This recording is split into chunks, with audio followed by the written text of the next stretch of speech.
You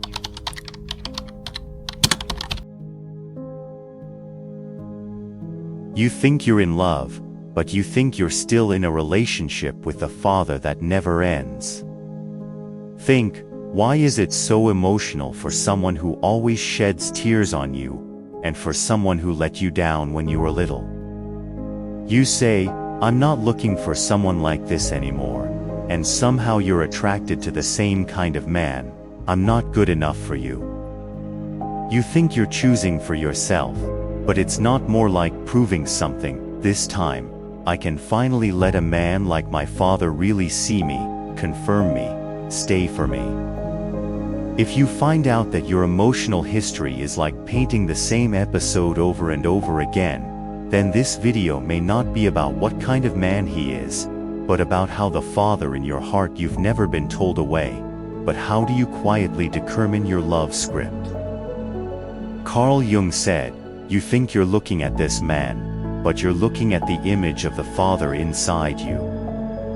In a woman's unconsciousness, there is a particularly important structure, called Animus, the image of the man inside, and the father in reality is the first model of that image.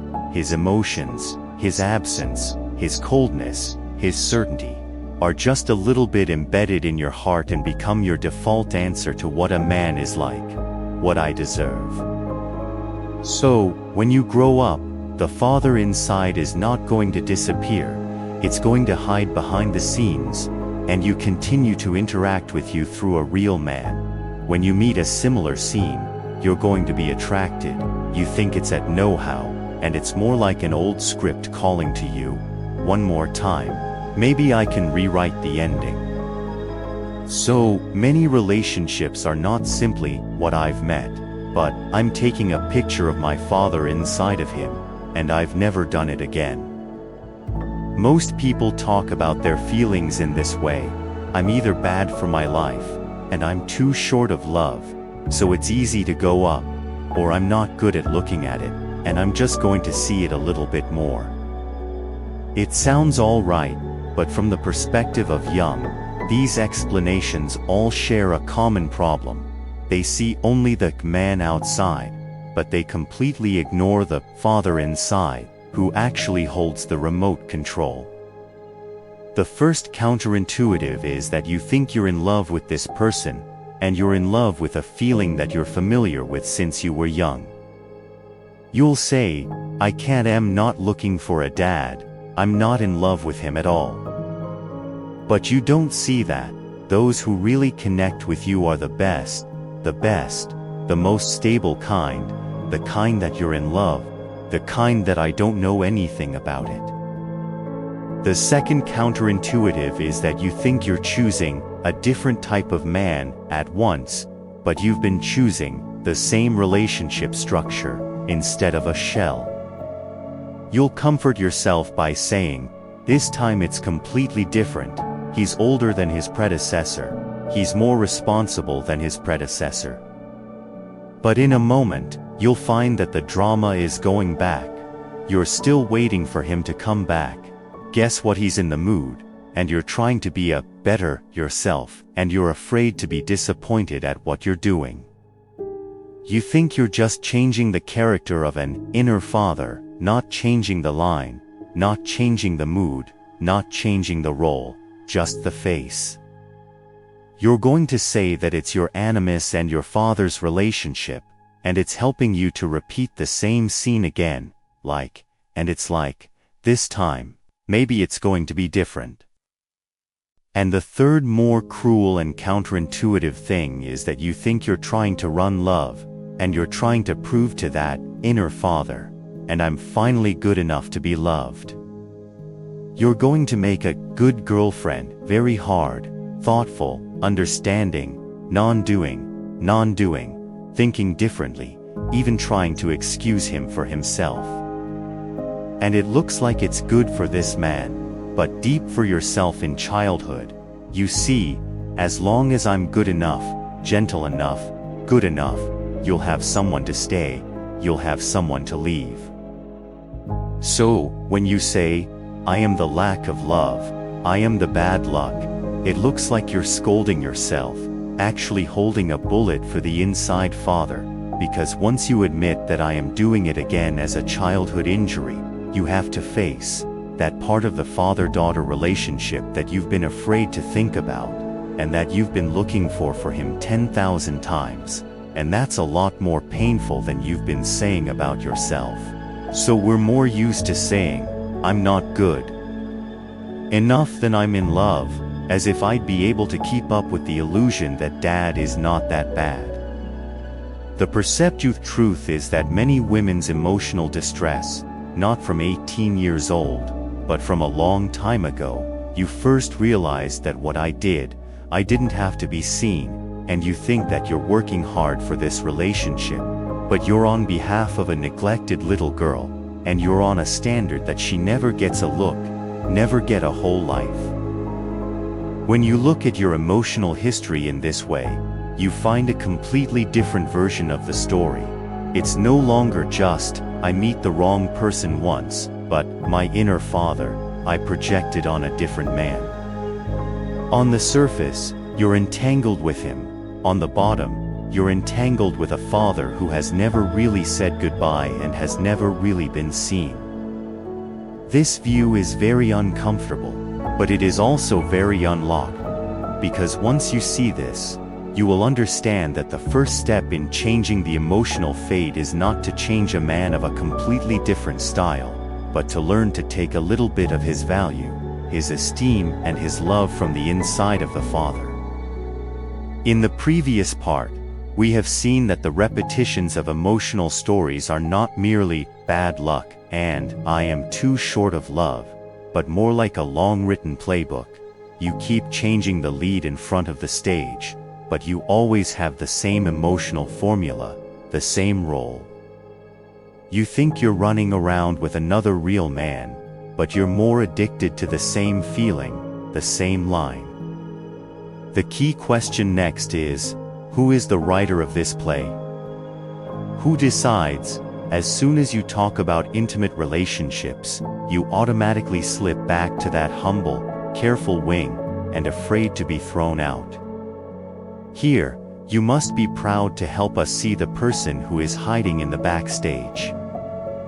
In Jungian's view, you live not only in I am now, but also in invisible persons, inside children, inside critics, inside mothers. One of them has a particular impact on women, called inner fathers. This inner father is not the person on the identity card, but an image that you slowly condensed in your heart from childhood to father. Is he gentle and supportive, or harsh? Is he absent often, or is he absent? Is he seeing you, responding to you, or is always looking at something else? Imagine a very common picture. A little girl ran to her father with a test or a painting. Either dad put down what was in his hand, looked carefully at her, boasted about her, gave her a glowing eye, or responded by saying, "Okay, try again," the eyes have drifted away, or not at all. The little girl does not come up with the words, it's his subject. She will only remember the conclusion, I was treated in the way that I was treated, probably. For a long time, this conclusion became the color of her important man and value herself. Jung said that every woman would grow up with a male likeness, a professional term called animus, which you can first understand as the man inside. In reality, the father was the first mold of this inner man. How he spoke to you, how he basically framed your subsequent expectations of men. Men are not reliable. I can look up before them, or I can only make love. When you're in your 20s, in your 30s, you look like you're brushing your cell phone, talking, choosing your target. Actually, your inside father and animus are sitting on the backstage, with an invisible corner table. Who's the most tense and familiar of the atmosphere? Who's the right person to take on the scene that you've never finished? That's why you say, I don't want anyone like my dad anymore. but you're always sucked away by a similar configuration. The cold, the busier, the less troubled and the less good. You think you're selecting, and Jung will say, closer to the truth, your inner father is picking on him, who will continue to play him. The reason why you may be above certain people is probably not because of how special he is, but because he perfected the familiar tension in your heart, a state that is both discomfortful and insensitive, close and afraid of being hurt. And what is more cruel and close to your heart is that many of the things you think can't go away, are not that you can't leave this person, but that you can't give up the answers you have never received. You come close to the same kind of man, deep-seated psychological lines, actually to your inner father, who says, you see, I've worked so hard, so understanding, so thoughtful, this time, can you finally pick me, confirm me, stop me? From this point of view, most women think that they're in love, and they're in love with their father. It is no longer an exaggeration, but rather a very precise description. You think that the story begins at the age of 18, and in fact, this line is written early on one of your childhood nights, from the moment when you first realized that what I did was not necessarily seen, and it is already quiet. When you look back at your love history with a glorified perspective, many of the models that used to come down to, I have a bad eye, and I have a bad life, slowly come up with another contras. I've been trying to reconcile with the same person through one man and another, the father that hurt me and shaped all my thoughts about love. Seeing this is not to blame anyone, but to finally get the problem back from, does he love me or not, to a more powerful one. What else do I say with this father? And next, we're going to use a few specific exercises to help you get a little bit of this entangled, from the outside, and slowly take it back to the world that you can touch, that you can fix, that you can fix, that you can fix, that you can fix. When it comes to this, it's enough. I thought it was entanglement with the man in front of me, and a large part of it, actually with the inherent father repeatedly.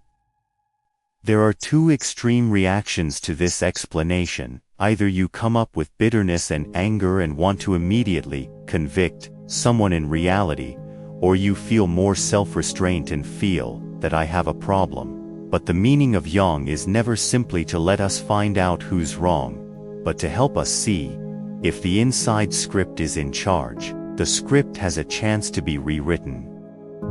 Understanding is only the first step, and it is really important that you pick yourself out of the inner in-father drawnness at one point in the day-to-day detail, with some specific, simple, replicable exercise. You can use the next 3 little psychological experiments. Take a piece of paper or open your cell phone at a quiet moment and practice yourself. Practice 1. Put the current and the father on the same paper. The first step is not to rush, but to let the model become visible. Take a piece of paper on the left and write the 2 or 3 most impressions of your father's childhood or adolescence, not necessarily together, as long as you've been very, very, very, very active, very modestly, and write 3 words in each person's name. What's his most typical way of living, such as always busy, and frustrated, and frozen, and frozen, and shielding, and shielding. And then, when you write it, write on the right side of the paper, write on your father's most visible impression of childhood or adolescence, and describe it in 3 words. Do you also have a similar feeling in front of them? Practice 2. Write a letter to the inside father. Practice 2. Don't need to send a letter, which you think is more natural. Next 2 parts. Part 1. I ran to you with an award, and you just said, good, and I pretended to be okay, but I was lost. You're always busy, tired, I know you're hard, but I really want you to look at me more. And I don't think that's good enough for him, just to write about the child's feelings. Second part, I'm growing up, how I'm going to repeat that feeling. And another part, I'm always going to chase someone who doesn't have time, as soon as he stops, and I really want you to win.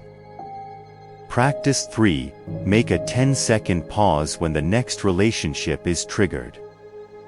The first 2 exercises are more reminiscent, and the practice is used in the field. The next time you get hurt by a detail, like, I'm nervous, I'm like falling down. The second step is, this feeling, like a moment when I was a kid with my dad. Don't hard search it. If you have it, lightly admit it. If you don't think of it, it's okay if you want to leave the question in your heart and do a little replacement exercise in your heart. Let's assume that the man is temporarily gone. And the second step is, this feeling, like a moment when I was with his father. These 3 exercises seem not to be complex, but they are helping you to do something deep. Separate the 2 lines that were stuck together. I have a relationship with this person, from, I have a relationship with my inner father.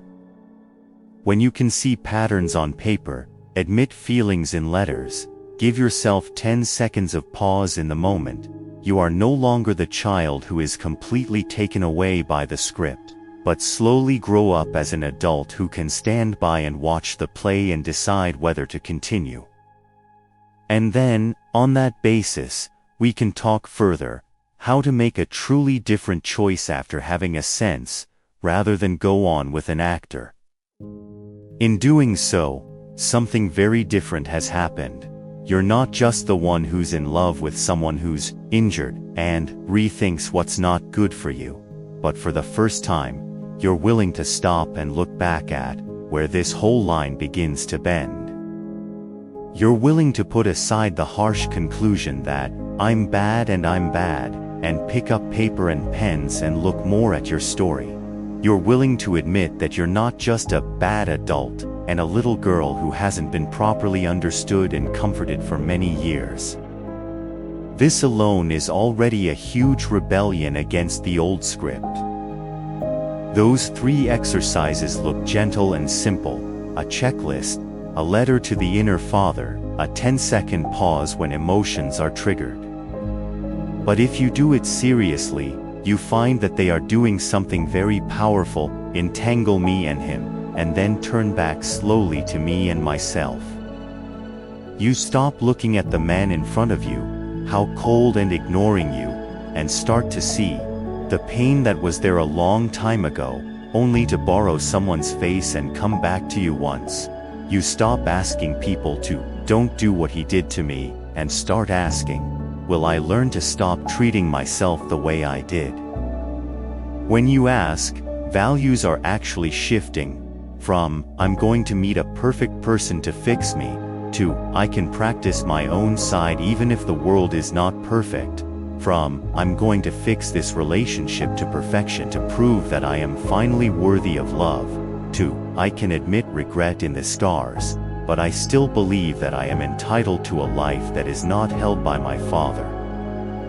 Jung says, individualization, which is very philosophical and actually falls on you, and that is one thing, you will slowly turn from the person who is judged, defined, arranged, to the person who can define and choose for yourself.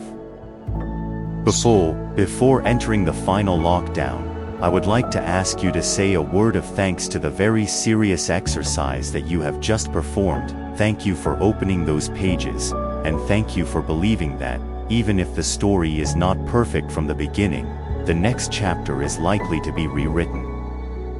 You don't have to see through everything, put everything down at once.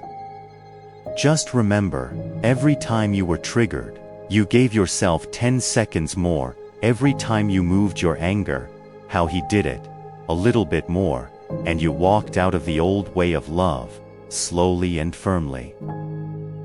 Next, I would like to use a small phrase to extract what we are talking about today, a belief that you can take away, about the inner father, about the life of the trial, and about the fact that you might actually live. If you hear it here and feel that there's even a little light on you, please remember to leave this video on your playlist or share it with your friend, who is also always hurt in his emotions. And if you want to continue removing the role of the inside mother, the inside child, the inside judge, and you are also welcome to subscribe to this channel. We will use a video to talk to you about this long relationship and to talk about it slowly. If this ends, I will send it to you, as well as a reminder to all the women who are still in contact.